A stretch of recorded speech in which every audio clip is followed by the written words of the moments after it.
Hello and welcome back to my channel. This is DailyTech. In today's video I'll be showing you how to factory reset your Samsung Galaxy A21. This would work on the Boost and Metro and any other carrier. First off, make sure that the phone is powered off. Select the power button and the volume up. Once the phone turns on, remove your finger off of the power button. Continue holding the volume up.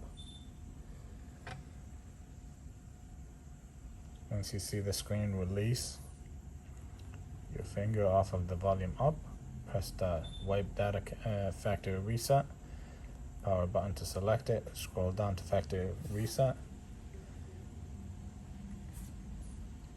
reboot system, and once the phone comes on, it will be completely erased to the home screen, to the activation screen. If you found this video helpful, please like and subscribe. Thank you.